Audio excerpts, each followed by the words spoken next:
first this time? I heard that you were second. You'll never be. Well, I'm not going to go any further than that. You're first today. I'm first today. I was going to say first today, second in life. Oh, your sister's older? Yes, I do have an older Well, sister. see, Yeah, there you that's have it. funny. That's where you went. But yeah, I have an older sister and a younger sister. You're right.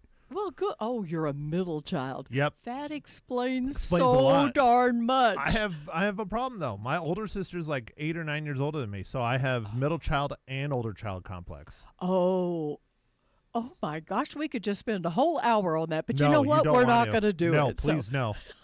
It's Please good no. to see you in great form this morning. And how about Drew? I had a dream last night, Drew. First of all, how are you? Wonderful, and yourself. Nice to see you again.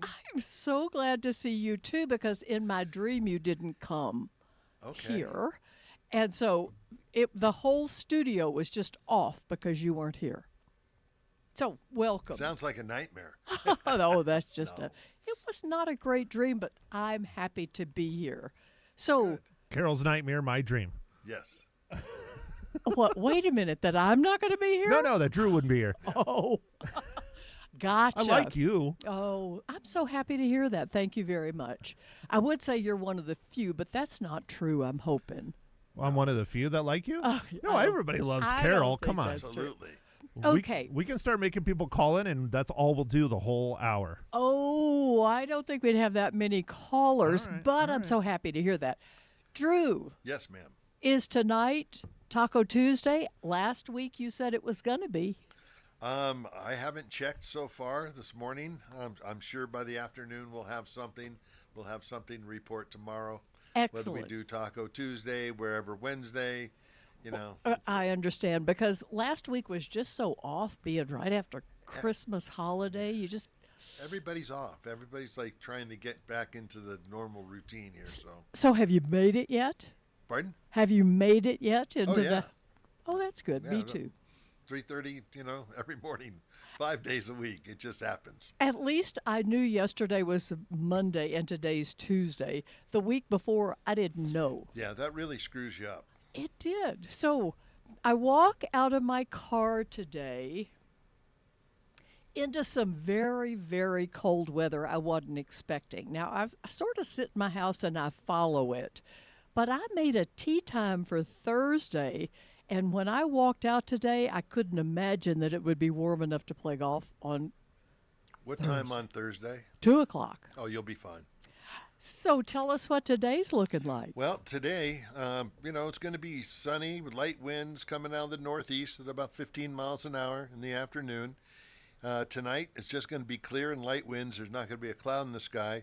Our high is going to be 61. Our low is going to be about 35 today. Oh, so For it's warming tomorrow, up. we go up to 64, and then on Thursday, 65. So you should be okay. Oh my gosh, I could just clap my hands if I wouldn't blow everybody off the radio. I'm so happy to hear that. I don't think you're going to blow everybody off the radio. I'll just mute you. But There you go. so, if that's the case, are you going jeeping? No, the Jeep is torn apart. I've committed to tearing the Jeep apart for the month of January. So, Oh my gosh, so we're nearly halfway into January, so yeah, I've gotten a lot done, but there's still a lot more to do. What he's really saying is he needs to buy more parts. oh, Yeah, so I'm really impressed. So, what year is your Jeep? 2004. So that it doesn't have all those electrical computerized things that you have trouble doing? Right, that's one of the reasons why I like it is it's not fancy, and it has the classic 4-liter inline 6, and yeah, it's a tank. I have no idea what any of that means, but I do know that older cars are easier to work on because Ken and our little brother actually tore my old car apart and replaced I don't know how many parts. It drives like a new vehicle. I'm lucky. Yeah, I think they do it on purpose today because they make more money on the repairs than they do on anything else. So. Yes, and if something goes wonky, you're out of luck. Yeah, you need a computer to work on the new stuff. You need a computer to all the diagnose the software computers. programs and- Yeah, I absolutely understand that. So I don't have anything exciting about what today is the day of, except it's a gluten-free day. But since none of us, I don't think, care about that, I'm going to move on. Not really. Okay. I like gluten. I usually ask for extra. Actually, I have to tell you, I must love gluten because I really love good bread. As certainly Drew knows, because I was behind him in line at Pangea's getting bread exactly. before Christmas. Okay, so I've got a food story. Oh, good. I'm hungry. Isn't prison food supposed to not be good? I think of it as not. I know they have bologna sandwiches. I mean, I like a bologna sandwich. See, that's exactly what I was thinking of when I read this, because I remember Joe Arpaia and bologna. Yeah. And pink shorts, we remember those. Yeah. Okay. Pink britches. Mm-hmm. Yep. There's a lockup in Ohio that's gone viral for its notorious Wardenburger, quote, Wardenburger, that even some politicians are now complaining about because they think it's so mean. It's mostly ground up beans, turkey, oats, cabbage, carrots, and celery, all ground up together, I guess made into a patty, and served between two slices of white bread. But the boss at Butler County Prison says it's jail. You only get it if you're in trouble. Besides, it was approved by a dietitian and might be the healthiest thing they serve. The Warden Burger. Sounds like the Impossible Burger to me. Yeah. What's an impossible burger? Exactly. Exactly. Perfect.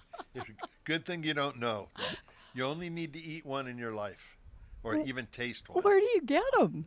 Every fast food places and restaurants have them. And they call anywhere. them impossible. It's their vegan patty, basically. Yeah, it's a meat alternative. Say no more. Say no more. It's really interesting because we are sort of considering diets and dietitians in our house. Not because it's right after Christmas, but maybe that's the reason we took Max into the vet yesterday, because he's been having some ear issues. So he does have a little yeast in his ear, so we got that taken care of. But when that dog stepped on the scales, I was absolutely amazed. He weighs 80.6 pounds. Is that a lot? Well, it's a lot for him because I don't know. I've seen Max. He's a big dog. he is a big dog and he's got beautiful long legs, but you like to keep that waist. So, and he likes a sleek dog and doesn't, he talks to me about don't feed him from my cutting board, which he just loves. But he's gained like 5.5 pounds in 6 months. So we now know how many calories that 75-pound cruising weight for the dog is. How much does Bella weigh? 72. She's solid as a rock, though, and she just burns energy. Now that it's been cold, her energy level has tripled. Isn't that the truth? They love being outside. Their coats must really be warm. Because she's just so hot all the time. Yeah. She goes out and, just when it was snowing, she went out and laid in the snow. And, of course, Jamie's like, oh, she's going to get cold. I'm like, I don't think so. I don't know. If she did, she'd get up and come inside. Yeah, Don't you imagine that's But the no, case? that's it. The other thing is that the holidays, everybody slows down and had different parties. You probably just didn't walk them enough or walk them as much. Or That's exactly what Ken said. So we have now made a pledge that he's got a daily run on the golf course, because certainly the dog parks shut down for repair. And I didn't know, yeah. yes, they've totally redone the turf on it. And I guess there was a back order on it, so it's going to be a few more weeks yet. It was supposed to be open by the middle of January, but it's not. But we live on a golf course, and after the golfers are gone, that's what you're supposed to be doing with that dog. So we'll be doing that this afternoon. So I have this really interesting thing that I read. Who needs a thermometer when you can just get an implant that flashes to tell you you're about to get sick? I think we've just gone a little too far. My grandmother used to say, I've lived too long, and I never understood that until now. Some scientists in Japan have just finished testing it on mice, a tiny chip that constantly processes your blood looking for proteins that indicate inflammation, stress, or some kind of disease. Then a tiny LED light lights up to tell you it's time to go to the doctor. So far, that's great. We got an idiot light for your body now. Yeah, mine would always be on. Yeah, it'd be always on. It would just burn right through the skin, Just be a solid red glow, you know? pretty much. Yeah. something to tell you need to go. But the neat thing about this is it could tell you to go to the doctor before you're sick, but then the doctor's not going to see you. It's just really weird. Or you can't afford to go see the doctor. Obviously, this guy in Japan had way too much time on his hands. I guess he had. But I tell you what, I also just discovered today that NASA is planning to return a sick astronaut and 3 of their space homies from the International Space Station. This is, I guess, the first time I think it's the first time anyway, it's pretty rare that they bring a whole crew home a month early. Actually, they've never done a controlled medical evacuation like this before. They haven't said what it's for. They're leaving some members behind to man the space station. But can you imagine what it would feel like to be that far away from a doctor? How many hundreds of thousands of miles is that, do you think? Is space homies a technical term? Space homies. Yeah, all right. I just See, made that. But the problem is you're talking they're coming down because they're sick. You know, this is how aliens started. Yes, that's right. Oh my gosh. Okay, let's take we're this in just trouble. a little bit. We're in trouble, Carol. We're gonna have creepy crawlers on the planet. Next. Okay, the one thing I remember about aliens is Sigourney Weaver because I think she's just beautiful. The second thing I remember was that belly erupting. Right. That's where they came from. It's coming out of the chest. Yep. We're all in trouble, Carol. Oh my! They're bringing them down. Mm-hmm. Well, I just don't exactly Species. know issues. It's a movie Species. Species is another one. Yep. Oh. So, who watched the Golden Globes the other night? No. No, wouldn't even turn it on. Why? Did you ban it? Do you not like it? I don't watch any of those shows. To me, it's just a commercial for their stupidity. Well, and a lot of them. There were a couple who made some political statements. That's not the place for it. I so agree with you, and And did that's Kim. why a lot of people have turned off. You know, when it used to be the Oscars, the Emmys, the Tonys, they used to do that. Now they've got so many of them. People are like, I'm not going to watch it, especially if they go political, which they did. Yes, they did. Jean Smart, who I just love, was on the red carpet. I didn't see it, and apparently she just really lit into something. And she said when she got up to accept her award, I've already said what I need to say, and it was like, good. At least not now. But one of the biggest winner of the night was a limited series called Adolescence on Netflix. Did anybody see that? I've not seen it, no. I haven't either. It was really an incredible production that made you think a lot about what a tragedy in the house that a teenager killed another kid. Spoilers? Huh? Spoilers? Good Lord. Oh, well, yeah, it's been out so long. Then everybody. Yeah, but Drew and I still haven't seen it. You're that won't not. make Are any you? difference Oh, I'm for so me. sorry. I'll forget after the show. I think actually true. they let you know real early. But it was an incredibly well done series. And now Netflix is saying that because they won so many awards, they're going to bring it back for season 2. Now, you talk about a way to ruin something that was just perfectly done, is to bring to conclusion something that's already concluded. Well, they're not using their creativity to come up with a new series. It's low-hanging fruit. Oh, everybody liked this. We'll just make some more. We'll just make it longer. There's absolutely nothing like it. I believe the technical term is a money grab. Yeah, Oh. money grab. There you go. Yeah. Actually, I like that. That has a ring to it, money grab. Money grab. Give me yeah. some of that. Give me some of that. Okay, I think it is time for us to take a break. Yeah, but I got to do my thing first, Oh Carol. my It's Tuesday. Gosh, it is Turquoise Tuesday. How could Yeah. I forget? So I'm going to get up and wander over there real quick just to show everybody what I have. Now, I'm not wearing it, but it's sitting in my pocket. It's a money clip. So I'm going to go and throw this in front of the camera in front of you, and then I'll come and sit down real To quick. this one? No, this one right here. See, Oh. hold on. This one right here. Let's see. There we go. Look at that guy. It is absolutely gorgeous. And that needs to be $100 bill on the outside. I know, but I don't have hundreds. I'm sorry, Carol. I only have 20s. That absolutely gorgeous turquoise and sterling silver money clip needs to be wrapped around bigger money. I know. I need to have bigger money. I know. Again, a desperate realtor. Come on. Oh, well, no longer desperate. No longer if I'm- desperate. No That's why I longer got the 20s. Now, if I really don't want to be desperate, then it'll be hundreds. But anyways, yeah. So Black Arrow, Turquoise Tuesday. Here, let me put it up on the big screen. There you go. You can get a little bit better detail of the turquoise there. I mean, look at that thing. It's just beautiful. It is absolutely gorgeous. But let me tell you about a piece that really stands out at Black Arrow Native American Jewelry and Art. This is a Prince Turquoise Sterling Silver money clip by legendary Navajo silversmith Leonard Nez. It's solid sterling silver, beautifully polished, and set with a rare Prince Egyptian turquoise, a stone mined from the Sinai Peninsula in Egypt. Ooh. What makes this turquoise special is the color.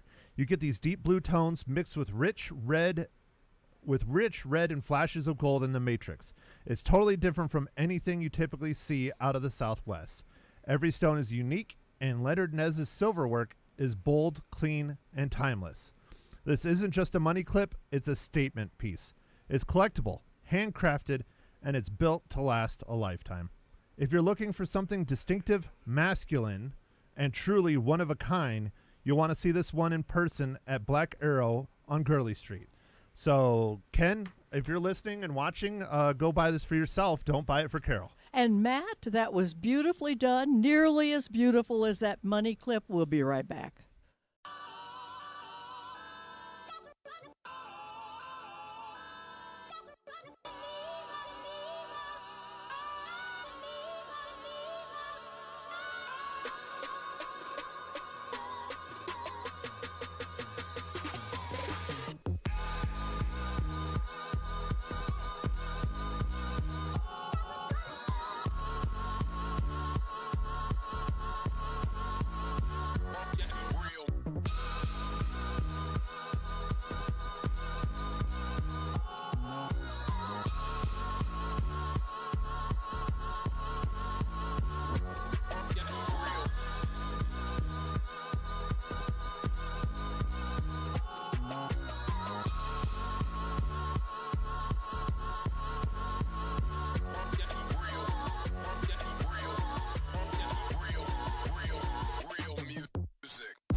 morning again. It's Carol Chamberlain in for the lovely Leza LaChapelle Dandos on the News 103.5 KYCA.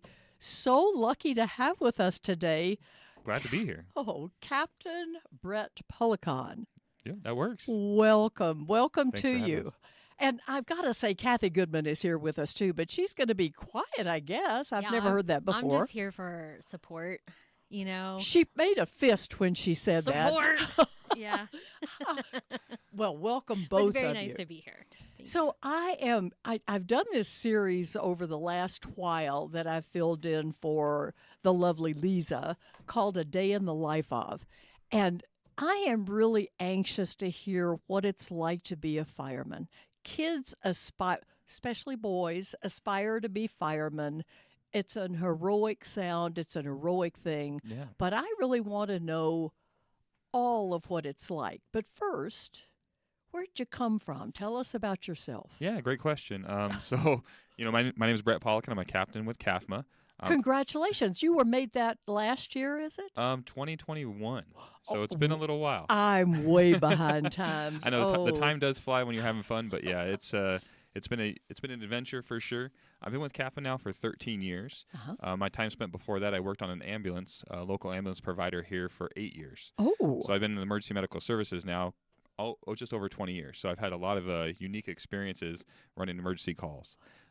It's been a really interesting part of my life, and it's really kind of embedded in me of who I become, how I raise my family, how I, interact with the community, how I interact with this, just general population. So That is really interesting. So you came from the medical side of it, not the firefighting side of it. yeah, so there's many different pathways to become a firefighter. There's figures out there, but 75% of the calls that we run as a fire department, as a fire agency, are medical related calls. So everything from your difficulty breathing, your chest pains, your strokes, your seizures, and we do run fire calls. We run motor vehicle accidents, which have that trauma element to it as well. Exactly. So we are, as being a captain, I'm also a paramedic. I've held that cert since 2009. I received my training actually here locally through Yavapai College. Very good. So part of Good school. part of a class a long time ago, it feels like, but back in 2009. So I've held that credential for quite a long time. So if you look back, you came from the medical side of this. Did you always, when you were 10 years old, what'd you want to be? I couldn't tell you. All I wanted to do was ride bikes and play baseball probably when I was 10 years old. Nothing too significant when it came to a career. I did have a unique opportunity in high school to take like a career development class. Uh-huh. It was one of those classes where they sit down, talk about your aptitude, talk about your interests, talk about, you as a person. Did a lot of sports in high school as well. So I had that kind of physicality side of things too. And, part of the aptitude test was, are you good with your hands? Are you good mechanically? Are you good with, good with talking to people? All those things. So with that process, they really emphasized the fire service as being kind of that high aptitude for that, or I had a high aptitude for that profession.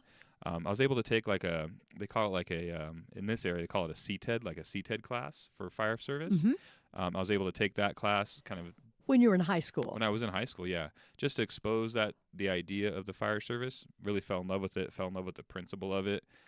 Shortly thereafter, took an EMT course, and then continued on with that medical service through my career development. Actually, I think that's wonderful. I was that with Yavapai College when you were in high school. Are you from here? I'm not. No. So I originally grew up in the state just to the west of us, California. It was Didn't want to call it by name. didn't want to call it by name.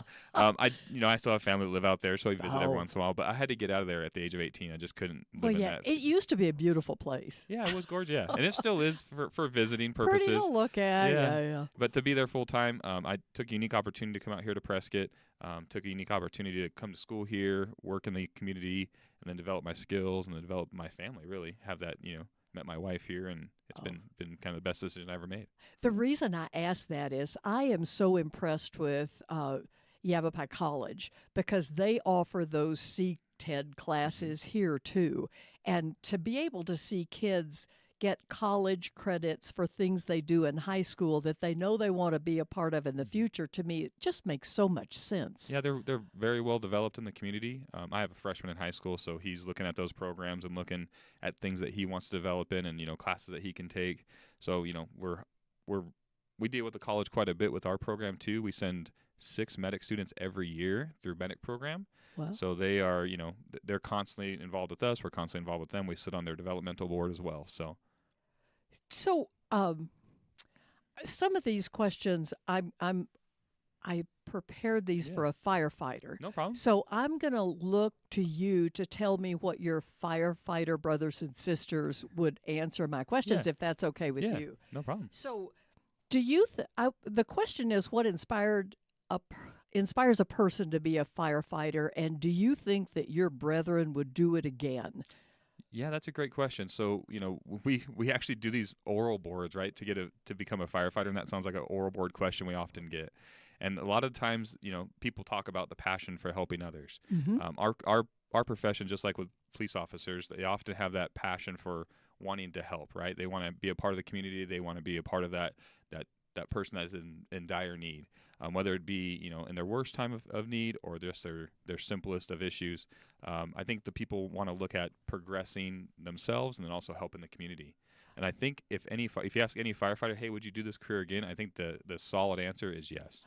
I think it's a rewarding career, very rewarding, very adrenaline filled, if you would. Aspirational. That is Yeah. really good. I'm going to stop right here. We need to take a break and listen to some news. We'll be right back.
Good morning again. It's Carol Chamberlain in for Leza Live on the News 103.5 KYCA, having such a fun conversation with Captain Brett Policon. What did you just say?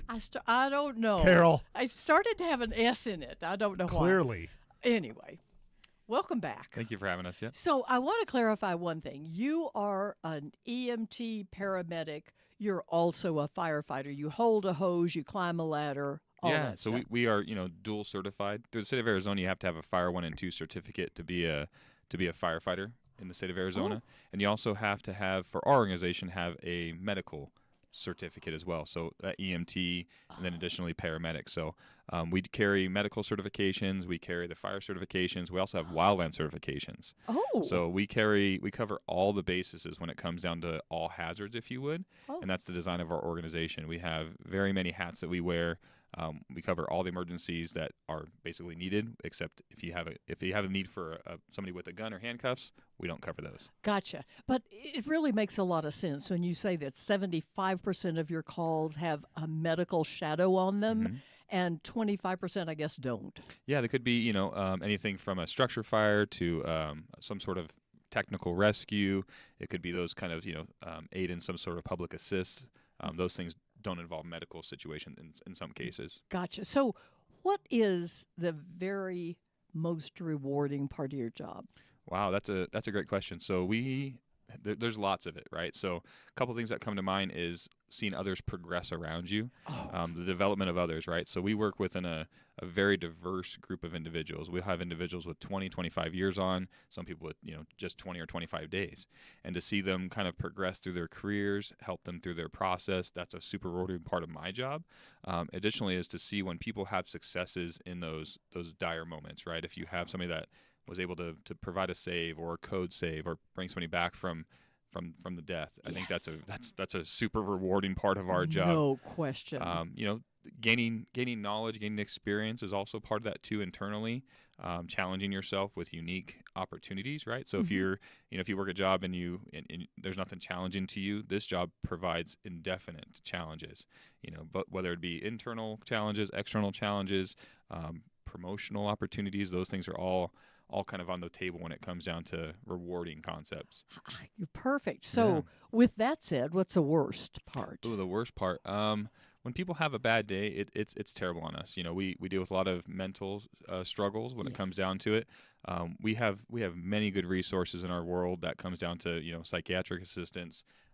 We call it post-traumatic stress disorder as part of that whole conversation. Sure. But also we have the ability to review, like, oh, hey, let's have an after-action review to talk about what occurred, things that we can do better. Those can be kind of the darkest moments of our world. We have family environments that help us develop those things. We have work conditions. We have support systems around us. Those things can be kind of the light at the end of the tunnel. When you see somebody go through that, it's tough. But when you see them strive after that, it is awesome.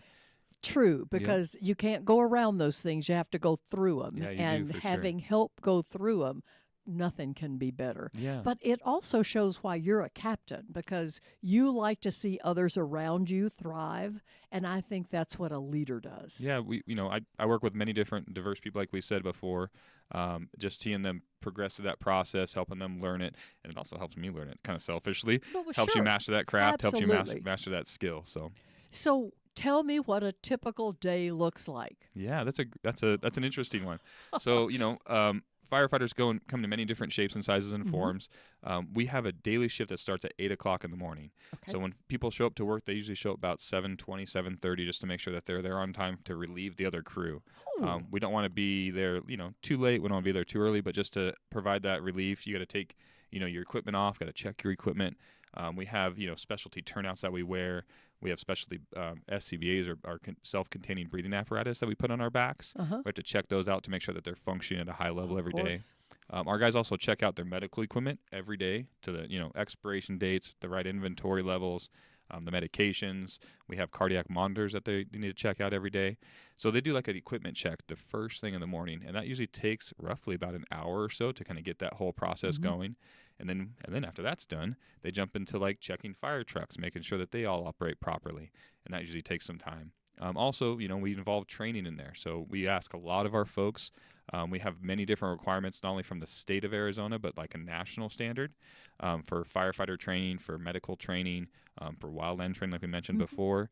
So they'll go out and they'll do specialty training. They'll go out and drill on the drill ground, and that can last anywhere from 3 to 4 hours. They'll do live fire training where they'll bring crews in, and they'll actually have a building or a controlled building that has a fire element to it, and they'll have to work through that progress of extinguishing and providing rescue, providing access and egress to that building.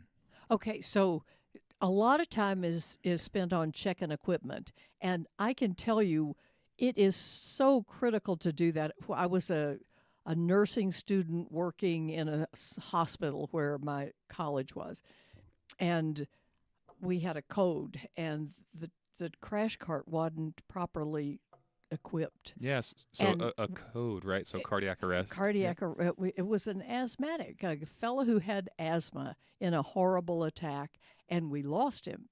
And that is a life lesson that you have to check your equipment to make sure it's there for you. For sure, yeah. We part of my job is make sure they have the right equipment, to make sure that that equipment's proper, and to disseminate that inventories, levels, and make sure they're all kind of structured. Sure. So those individuals, they go in every day. They take great pride in being what they call operationally ready, to making sure they have all the equipment they need, make sure they have all the personal protective equipment they keep Sure. in their possession, so they're ready to serve the community. It's something that they take great pride in. Okay, so you've got an hour of checking your equipment, another hour of checking your trucks. You do some education. When do you get a fire call? Do you get one every day? You don't traditionally get a fire call every day. You can check the paper and see the kind of the opportunities they have. The numbers here are relatively low in relationship to the everyday concept. But when they do, those guys are prepared for it. They're obviously ready for it. Right. They drill for the abilities to control, like you said, the hose lines, the ladders, the water supply, to make sure they can access the building.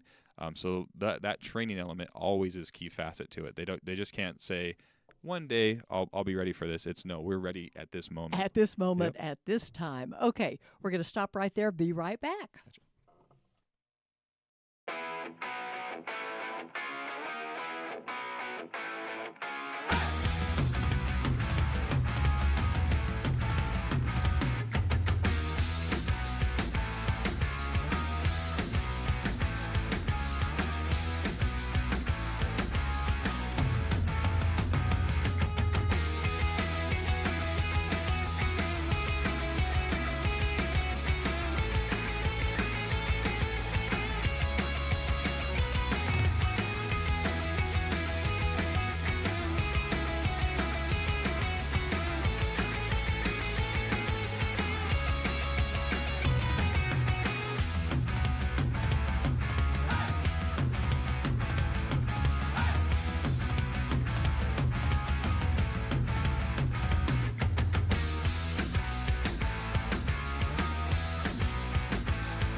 Welcome back. It's Carol Chamberlain in for Leza LaChapelle Dandos on the News 103.5 KYCA with Brett Policott, Nice to have us. Thank you.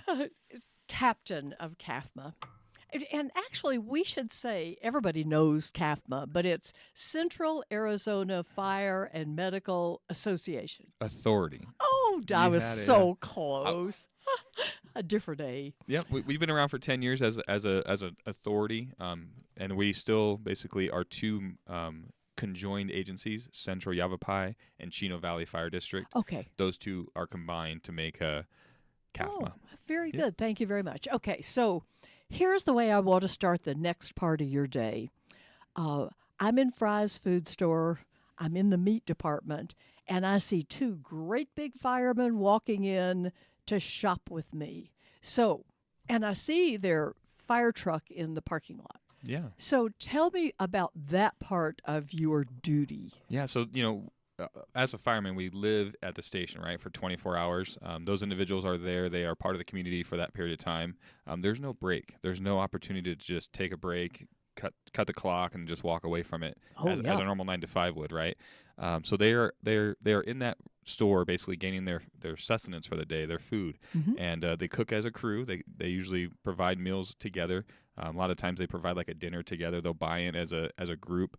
Those individuals kind of enjoy that camaraderie, if you would. Sure. The ability to cook as a family, to eat as a family, to have conversations, to see how their day is going, see how their normal family's doing, and then their fire family. Because you are a family, Yeah. you're fire family. I Yeah. love that. So those individuals, they'll make something as simple as a burger and fries, right? Or they'll make something for the holidays when they're working at Thanksgiving or Christmas. They'll put a roast on. They'll make a turkey dinner, or they'll have families that stop by and help prepare if there is an instance where they're making a meal and a call comes, right? They don't all of a sudden just don't take that call. They have to stop what they're doing in preparation Exactly. and work down the street to go take care of that individual's need. That can take an hour or 2 or 3 or 4. So you can imagine if you had a burger that was 50% done, and all of a sudden you're going down the street to go run a medical call or run a fire call. It can be tough in that regard, but they're such adapted creatures we are Of course. to that need. We've done it. We do Absolutely. it for such a long time, and individuals understand how that process works. So again, there's no turning off the clock. There's no walking away from the emergencies. You must be ready for it, like we said, operationally ready. So when you see those individuals in there, say hi at the store. Tell them, hey, thanks for coming. Hey, what are you guys having for Absolutely. dinner? That's Ask them for tips, right, for dinner. If they have a chili that they prefer, or something that they have some sort of, what are you making tonight? What suggestion? If you're looking for ideas for yourself, they're personal individuals, right? They're also shopping too, so they're not trying to interfere. Just like we all go in the store, we're in our own little pod. They're doing the same thing, but they're part of the community too. You could have helped me last night with my bolognese. I promise you that. So I'm assuming some of you cook better than others. Yeah, for sure. Just like the general population, we have the ones that are glorious to cook with. It's really rough when you go home and you tell your wife, "Hey, babe, firefighter Chris made this last night. Can you think about recreating it?" And she's like, "No." And I'm like, that's a great dish to have, and it's really tough to have that conversation with your spouse. Yeah, try this. It's better. Yeah. I can appreciate that. This is what Ken said to me last time. Anyway, so you have a full kitchen. You have bunk beds you sleep in on the chance you get to sleep, or do you stay awake for 24 hours? Yeah, so we do have bunk rooms. They went from the bunk house, if you would. They went to bunk rooms, which is nice.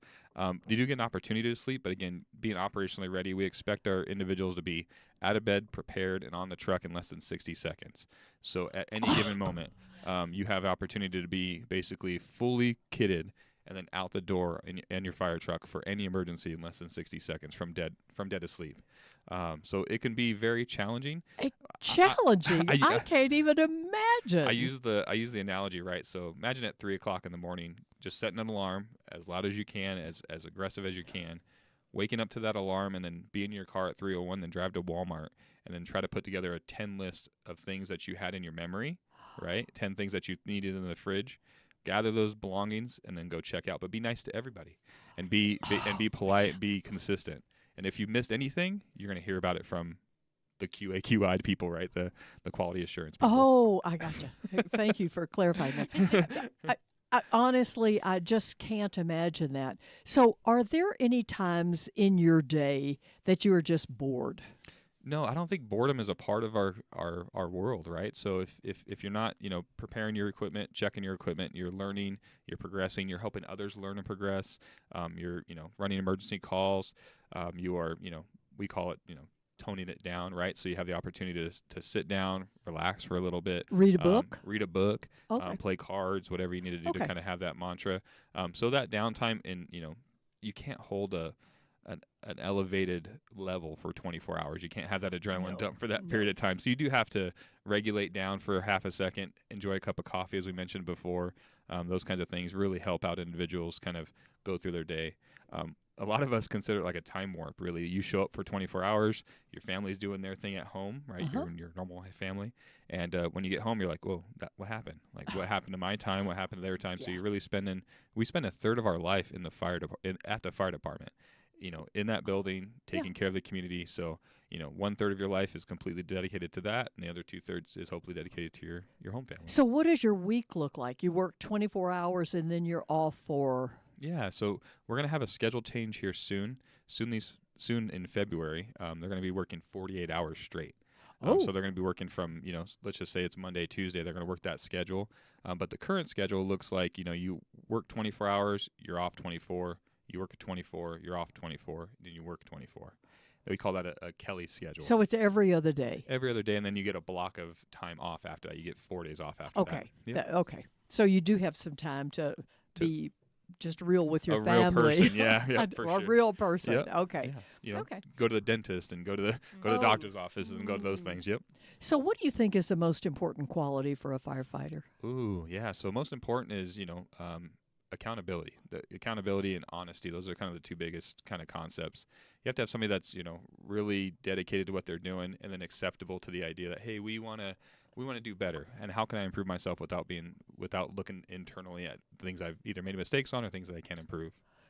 Gotcha. Oh, that's you are really good. You're really. I've sat through a couple oral boards in my time. Yeah. I am learning about firefighters, and so are you, our listening audience. But we'll be right back after this.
Hello again. It's Carol Chamberlain in for Leza Live on the News 103.5 KYCA, talking with Captain Brett Policon. It's just been such a pleasure. I want to ask you next what the future of firefighting looks like in the next 5 to 10 years. Yeah, that's a unique challenge for sure. I don't think our job or our profession is struggled with AI. I think we're going to incorporate with it. I think we're going to use it as a tool mostly than a replacement in that 5 to 10 year window. Again, we talked about my kiddo being a freshman in high school. It's like, what are you looking at to do in the future? What are you looking at to progress through? And with this opportunity in public service, I think it's always going to have a need for it, unless they become super good at robots. I think we're going to have that interpersonal communication skills that's going to be far superior than any AI would ever be. The compassion's going to be there. We have a lot of individuals that are this is their life. This is something that they love to do, something that they strive to do every day, hold it at a high level. So I think you're going to see a unique progression with technology. We're going to see a lot of advancement with equipment. We'll probably see a lot of advancement with, mobile imaging, stuff of that nature. I can absolutely imagine that, because the better the equipment, the better you're able to use that equipment to save more lives and control fires better. So, you'll have the ability to put robotics potentially in the building and control them via that way. Yes. We have a drone program here currently where we're able to put drones in the air and to see how, wildland fires progress, to see how buildings are being, affected by fires themselves, to see if it's safe and tenable for an individual to be in there. So, the technology element's always there. We have, many different advancements when it comes down to communication opportunities. A lot of our individuals, when you go in, or not a lot of them, when we go into a structure fire, we wear masks, face masks. And you can imagine, right? You put a face mask over somebody, the communication between you and I would be very difficult. Right. They make technology now that has like the bone sensing technology for Right. your headphones, and they're able to communicate that directly to your I don't even know the technology's name, but Wow. that interocular type technology is going to be kind of that future for communication between Right. firefighters. When you think about the future, all around, not just for firefighting, that's just amazing. Would you encourage your 14-year-old boy to go into firefighting? I would, and I have. Yeah, I think there's a lot of value with the idea, right? So, you learn a lot about yourself. I think he is a very intelligent person. I think smarter than myself personally, and I don't say that lightly. Well, that's good, Yeah. actually. You've done a good job. I think he's got an opportunity to do whatever he'd like in life, and I think if you ask me, hey, should I do this? I think, yeah, for sure. Give it a shot. See what you think. See if it fits your need. It challenges you in many different ways. We see a lot of new recruits that come in that grow tremendously in their first 5 years.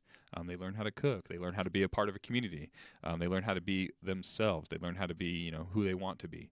And I think that's as you're formulating a profession or a career, I think that's important to have. It certainly is. And you have said before how mental health issues in this stressful position are well taken care of at CAFMA.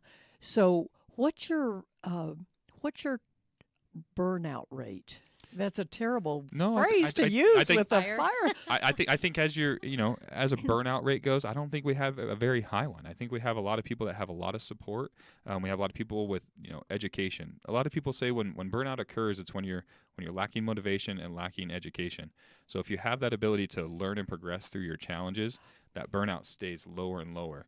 And that happens a lot with some other professions, but yeah, when it comes to Yes. fire service, you always have something unique. You always have those developing careers. Actually, I love hearing that. So how does the department serve the community beyond emergencies? Yeah, we have many different education opportunities. We have things that can teach CPR classes. We do that once a month at our local great. facility. We have everything from car seat installation certified technicians to where you come to our events and we show you how to install your car seats properly. You can stop by a fire station and ask to have your blood pressure checked. I know they make machines, but there's nothing like visiting a fire station and having having a quick little blood pressure, saying hi to the folks. It really goes a long way for that community development. We have, we're going to be working on a wildland interface from CAFMA side of things. We're going to be developing a plan over the next 3 years to see how we better fit in the wildland world. So, that preemptive approach. Also, our department has a huge prevention division that they go out and they approve plans for new construction. They approve plans for, how the community is going to look in the future and making businesses and buildings safe for us to occupy. That is so great. I'm going to ask you if there's one thing you want to talk about in terms of CAFMA. Yeah. So this is your time. What would you like to tell us? Are you looking for new employees? We have 30 seconds to do that. Not a problem. Yeah. So CAFMA is a growing department or authority in the area here. Obviously, we have a large developmental area. So we basically 370 square miles that we cover, roughly about 100,000 population. Wow. And we hire once a year for firefighters. Okay. And the next opportunity that's going to come up is going to be in May, which is going to be Okay. a very cool opportunity. And they're going to look at basically putting through an academy. Basically, they need an EMT certificate for that process, and they can get that information for recruitment at cazfire.gov. Perfect. We have had such a good time with Brett Policon. Thanks so much for being with us, and you too, Kathy Goodman. Thank you for having us. Really appreciate it.